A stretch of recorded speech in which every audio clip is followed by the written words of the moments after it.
오늘 하나님께서 우리에게 주신 말씀은 아모스 3장 1절에서부터 8절 말씀입니다.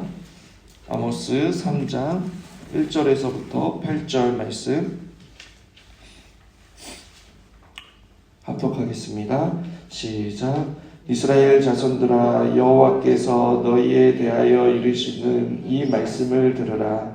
애굽 땅에서 인도하여 올리신 모든 족속에 대하여 이르시기를, 내가 땅의 모든 족속 가운데 너희만을 알았나니 그러므로 내가 너희 모든 죄악을 너희에게 보응하리라 하셨나니, 두 사람이 뜻이 같지 않은데 어찌 동행하겠으며, 사자가 움킨 것이 없는데 어찌 수풀에서 부르짖으겠으며, 젊은 사자가 잡은 것이 없는데 어찌 굴에서 소리를 내겠느냐. 덫을 땅에 놓지 않았는데 새가 어찌 거기 치이겠으며, 잡힌 것이 없는데 덫이 어찌 땅에서 튀겠느냐. 성읍에서 나팔이 울리는데 백성이 어찌 두려워하지 아니하겠으며, 여호와의 행하심이 없는데 재앙이 어찌 성읍에 임하겠느냐. 주 여호와께서는 자기의 비밀을 그종 선지자들에게 보이지 아니하시고는 결코 행하심이 없으시리라. 사자가 부르짖는즉 누가 두려워하지 아니하겠느냐. 주 여호와께서 말씀하신즉 누가 예언하지 아니하겠느냐. 아멘. 하나님께서는 두부와 지방에 양을 치던 목자요 또 뽕나무 재배를 하는 농부인 아모스를 부르셔서 북이스라엘에게 심판의 메시지를 전하도록 하셨습니다. 그 말씀의 핵심은 안정과 번영의 절정을 이룬 북이스라엘이 하나님을 떠나 우상을 숭배하고 불의와 음란에 빠진 북이스라엘의 회개를 촉구하고 심판을 선포하는 것이었습니다. 그러나 여러분 한번 생각해 보십시오. 남유다 사람으로 북이스라엘의 멸망을 선포한다는 것은 결코 쉬운 일이 아니었습니다. 그리고 그는 제사장도 선지자도 아닌 목동이었고 농부였습니다.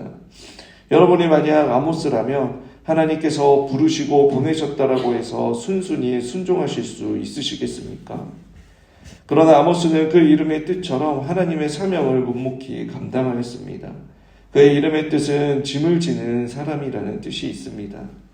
하나님께서 주신 사명을 결코 짐처럼 여기지 않았습니다. 모세나 요나를 부르셨을 때를 생각해 보십시오. 몇 번이나 하나님의 부르심 앞에 거절을 하고 심지어 도망을 쳤습니다. 그러나 아모스는 세상 사람들이 볼 때에 주목할 것이 없고 어쩌면 오히려 그의 신분과 배경이 걸림돌로 여길 수 있지만 그것을 뛰어넘어 하나님의 부르심 앞에 순종하여 쓰임받는 자가 되었습니다. 오늘 말씀은 북이스라엘을 향한 첫 번째 설교입니다. 아모스는 3장부터 6장까지 이스라엘 백성들을 회개시키기 위해 하나님께로부터 받은 말씀을 선포하였습니다. 그 말씀의 시작을 들으라라고 명령형으로 시작하고 있습니다. 우리나라 성경에는 들으라는 말이 맨 뒤에 나와 있지만 원어에는 들으라라고 시작을 합니다. 4장 1절도 또 5장 1절도 들으라라는 강한 어조로 말씀을 선포하고 있는 것입니다. 담임 목사님께서 말씀하셨듯이 남유다 출신의 사람을 세워 북이스라엘을 보낼 정도로 당시에 북이스라엘은 하나님의 말씀이 희귀해진 시대였습니다. 그런데 하나님께서는 이 남유다의 아모스를 통하여서 강력하게 경고의 말씀을 하시고자 하시는 것입니다. 이미 이스라엘 백성들의 2장에서 하나님께서 자신을 심판하신다라는 메시지에 놀람과 충격을 받았을 것입니다. 그러나 대부분의 사람들은 아모스의 말을 귀담아 듣지 않았습니다. 그들은 오히려 어떻게 하나님께서 사랑하셔서 택하신 백성을 심판하실 수 있는가라는 생각을 했을 것입니다. 왜냐하면 이 시대는 그 어느 시대보다 북이스라엘에게 있어 부강한 시기였고 신명기의 말씀처럼 그들의 분은 하나님께로 받은 복이라고 생각했기 때문입니다. 여기에 대한 하나님의 답변이 바로 1절과 2절입니다. 한마디로 하나님께서 이스라엘 백성들을 사랑하시기 때문에 이스라엘 백성들을 징계할 수밖에 없다라고 말씀하시는 것입니다. 그리고 또 한 가지 이스라엘 백성들이 아모스 선지자의 말씀에 귀를 기울이지 않았던 이유는 아모스 선지자의 권위에 문제가 있었습니다. 앞에서도 잠시 언급을 했지만 그는 남유다 사람입니다. 그리고 양을 치던 사람이었고 또 뽕나무를 재배하는 사람이었습니다. 그것을 안 사람들의 마음속에 내가 도대체 무슨 권위로 하나님의 심판을 전하고 있느냐라는 것입니다. 그것에 대한 대답이 8절에 보시면 사자가 부르짖은즉 누가 두려워하지 아니하겠느냐? 주 여호와께서 말씀하신즉 누가 예언하지 아니하겠느냐? 즉 내가 양을 치는 사람이고 뽕나무를 재배하는 사람이고 남유다 사람이라는 거 잘 아는데 너희에게 이런 말을 하면 무시당하는 거 아는데 나도 합리적이고 이성적인 사람인데 주 여호와께서 말씀하시고 나보고 전하라고 하시기에 전하는 것이다 라고 하는 것입니다. 하나님의 강권적인 은혜와 일하심이 아니라면 과연 가능한 일일까라는 생각을 하게 될 만큼 결코 쉬운 일이 아니었습니다. 그러나 그가 그렇게 하나님의 부르심 앞에 순종하며 하나님의 말씀을 선포할 수 있었던 이유가 무엇입니까? 그가 선포한 말씀의 내용을 살펴보면 우리가 그가 받은 은혜가 무엇인지를 짐작할 수 있습니다. 오늘 본문 1절과 2절에서 이스라엘 백성이 하나님께로부터 받은 두 가지의 은혜에 대해 기록하고 있습니다. 첫 번째는 하나님께서 이스라엘 백성들의 하나님이 되시고 이스라엘 백성들은 하나님의 백성이 되기 위해 그들을 구원해 주셨다는 것입니다. 1절 하반절에 이러한 표현이 있습니다. 애굽 땅에서 인도하여 올리시니라고 말씀합니다. 이 외에도 아모스 2장 10절에서도 또 9장 7절에서도 그들이 구원받은 하나님의 백성임을 강조하고 있습니다. 그리고 두 번째로 하나님께 받은 은혜는 여기 2절에 내가 땅의 모든 족속 중에 너희만을 알았나니라고 기록합니다. 여기서 알았다는 뜻은 여러분 지식적으로만 알았다는 것이 아닙니다. 하나님과 이스라엘 사이에 인격적으로 경험적으로 알았다는 것을 말씀하고 있습니다. 그것은 곧 하나님께서 이스라엘 백성들을 사랑하셨다는 뜻이며 이스라엘 백성들을 선택하셨다는 것입니다. 그것은 곧 하나님께서 이 땅에 수많은 족속들이 있었지만 이스라엘에게만은 경험적으로 사랑을 베푸셨다는 것을 말씀합니다. 이처럼 이스라엘 백성들의 독특한 지위를 강조해주고 있는 것입니다. 신명기 7장 7절에도 여호와께서 너희를 기뻐하시고 너희를 택하심은 너희가 다른 민족보다 수요가 많은 연고가 아니라 너희가 모든 민족 중에 가장 적으니라 라고 말씀합니다. 또 신명기 14장 12절에도 너는 너희 하나님 여호와의 성민이라 여호와께서 지상 만민 중에 너를 택하여 자신의 기업의 백성을 삼으셨느니라 라고 말씀합니다. 하나님께서는 그렇게 특별한 섭리 가운데 이스라엘 백성들을 유일한 선민으로 삼으셨습니다. 그러한 이스라엘 백성이지만 1절 새변역을 다시 한번 번역한 걸 말씀을 드리며 이스라엘 자손아 이 말을 들어라. 이것은 나 주가 너에게 내리는 심판의 말이다. 이집트 땅에서 데려올라온 온 족속 모든 족속에게 내가 선언한다 라고 말씀합니다. 하나님께서 이스라엘 백성들을 심판하시겠다는 것입니다. 왜 그러시는 것입니까? 그들을 사랑하시기 때문에 책찍질하며 징계하신다는 것입니다. 우리가 너무나 잘 아는 히브리서 12장 8절에 징계를 다 받는 것이거늘 너희에게 없으면 사생자요 참 아들이 아니니라 라고 말씀합니다. 하나님의 징계가 곧 그들을 향한 하나님의 사랑이며 그들이 하나님께로 돌아오기 위한 최후의 통첩이며 수단인 것입니다. 그럼에도 불구하고 그들이 듣지 않는다면 어떻게 됩니까? 그들의 죄로 말미암아 스스로 그 멸망의 길로 최후의 심판을 받게 되는 것입니다. 하나님께서 3절에서 6절까지 7개의 질문으로 이스라엘 백성들을 향한 경고의 말씀을 하고 계십니다.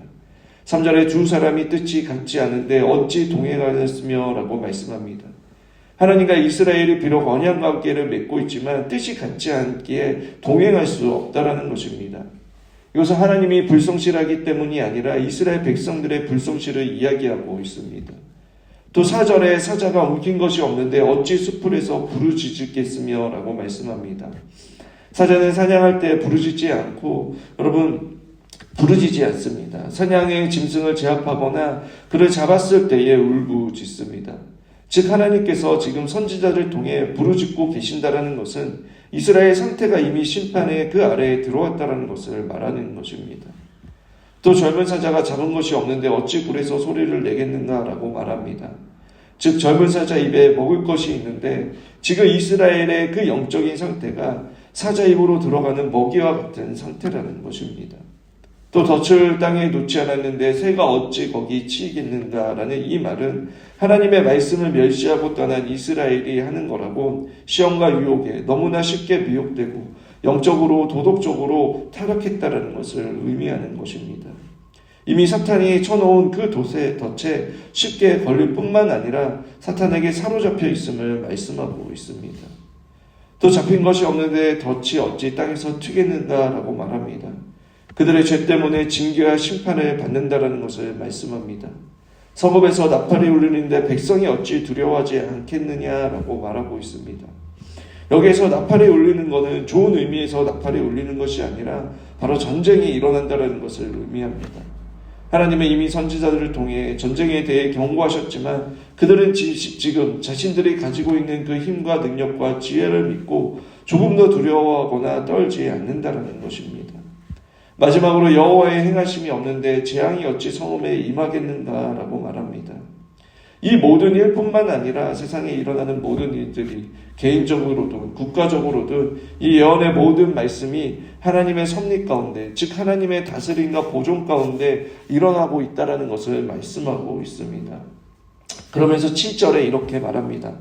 주 여호와께서 자기의 비밀을 그 종 선지자들에게 보이지 아니하시고는 결코 행하심이 없으시리라 라고 말씀합니다. 즉 그들에게 닥친 재앙과 심판은 어느 한순간에 오는 것이 아니라는 것입니다. 그들에게는 느닷없이 닥쳐지는 재앙이라고 생각할지 몰라도 하나님께서는 오랜 시간 동안 어제 말씀처럼 선지자들과 나시를 일으켜 경고하시고 말씀해 주셨습니다. 그러나 아시다시피 그들의 보인 반응이 무엇입니까? 어제 본문에서 그들이 하나님의 말씀을 멸시했다라고 말씀하고 있습니다. 그리고 그 선지자들과 나신인들을 자신의 수준처럼 똑같이 만들어 버렸다라고 말씀합니다.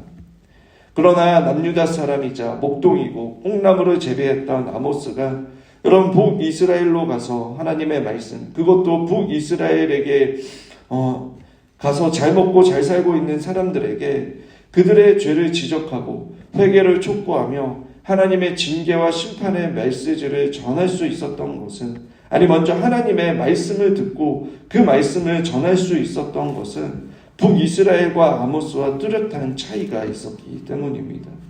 그 차이로 인해 한 사람은 자신의 한계와 능력을 넘어 하나님께 쓰임받고, 그럼 북이스라엘 백성들은 하루아침에 자신이 그토록 의지하고 자랑했던 것이 한순간에 무너지고 결국 돌이킬 수 없는 그 하나님의 심판을 받게 되었습니다. 그 차이가 무엇입니까? 앞에서 살펴보았듯이 1절 하반전에 애굽 땅에서 인도하여 올리신, 즉 아모스도 북이스라엘 백성들도 출애굽한 조상들의 후손이지만 결정적인 차이는 그들이 출애굽한 이스라엘 백성의 후손이 중요한 것이 아니라 그들의 조상이 출애굽한 자들이라는 그 역사적인 사실을 그저 알고 있는 것이 아니라 그들을 구원한 하나님이 나를 구원하여 주셨고 나의 하나님이라는 그 믿음이 아모스에게는 있었지만 북이스라엘에게는 형식적으로 외식적으로만 있었다는 것입니다. 하나님께서 이스라엘 백성들을 향하여 주셨던 은혜, 그들이 하나님으로부터 받은 은혜는 바로 그들을 택하시고 구원하여 주셨다는 그 은혜와, 또 하나는 2절에 내가 땅의 모든 족속 가운데 너희만을 알았나니, 마치 그들만을 아시고 그들만을 사랑하셨던 그 사랑의 하나님을 아모스는 전인격적으로 알고 경험하였지만 이스라엘 백성들은 그렇지 못했다는 것입니다. 우리는 아모스가 경험한 구원과 하나님의 사랑을 여러분 거부할 수 없는 강권적인 은혜라고 말합니다. 하나님의 전적인 선택과 부르심, 그리고 우리를 구원하시기 위해 우리에게 무엇을 요구하지 않으시고 성령 하나님을 통해 우리에게 구원을 선물로 주신 것을 말하는 것입니다.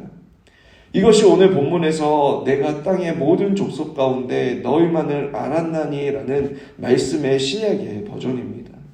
수많은 사람 중에 하나님께서 태초로부터 나를 택하셔서 구원하시기 위해 스스로 자신을 낮춰 이 땅에 오셨고 고난과 멸시, 수치와 조롱을 당하시고 아무런 죄가 없으신 주님께서 나의 죄를 용서해 주시기 위해 나 대신 십자가에서 그 하나님의 진노와 저주의 형벌을 다 받으시고 죽으심으로 그 죄값을 치르시고 나를 당신의 소유로 삼아 주셨습니다. 로마서 8장 38절 39절의 말씀처럼 그럼 그 무엇도 나의 주 예수 그리스도 안에 있는 그 하나님의 사랑에 끊을 수 없는 자가 되게 해주셨습니다. 내가 하나님을 위해 무엇을 하는 것이 아니라 여호와께서 내게 주신 모든 은혜를 내가 무엇으로 보답할까라는 그 구원과 십자가를 통한 하나님의 사랑과 은혜를 진정으로 알았기에 하나님께서 주신 사명은 하나님께서 주신 그 은혜와 능력으로 감당함으로 하나님께 영광을 올려드리는 자들이 된 것입니다. 여러분, 성경에 기록하고 있지 않지만 그 거룩한 상상력을 동원해서 생각해 보십시오. 아모스가 하나님의 부르심을 받았을 때에 여러분 고민과 걱정이 없었을까요? 생업을 포기하고 가정이 있다면 여러분 가정을 내팽개치고 말씀을 선포해야 했습니다. 분명 삶에 여러 가지 문제들이 걸렸을 것입니다. 심지어 하나님께서 보내신 곳은 여러분 자기 마을, 자기 나라가 아닙니다. 북이스라엘입니다. 또 자신의 선지자도 제사장의 가문도 아닙니다. 그럼에도 불구하고 그가 사명을 감당할 수 있었던 것은 과거 이스라엘을 출애굽시켜 주신 하나님이 역사에 머물러 계시는 하나님이 아니라 지금 나를 구원해 주실 나의 하나님이시고 이 세상에 단 한 사람 나만 있다 하더라도 나를 구원하시기 위해 동일하게 그 구원의 은혜를 베풀어 주신 하나님의 사랑과 은혜가 충만하였기에 그 모든 것을 겉으로 드러난 조건들과 그 인간적으로 볼 때 도무지 넘기 힘든 장애물을 넘어 하나님께서 그 주신 사명을 감당할 수 있었던 것입니다.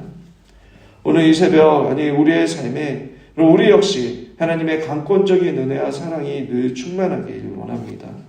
우리의 믿음이 흔들리고 현실의 벽이 높아 보여도 십자가의 사건을 통해 내가 땅의 모든 사람 중에 너만을 알았나니라는 그 주님의 음성을 듣고 주님께서 주시는 그 믿음의 담력과 성령의 충만함으로 맡겨주신 사명을 감당하는 주님의 자녀들이 되시길 주님의 이름으로 축원합니다.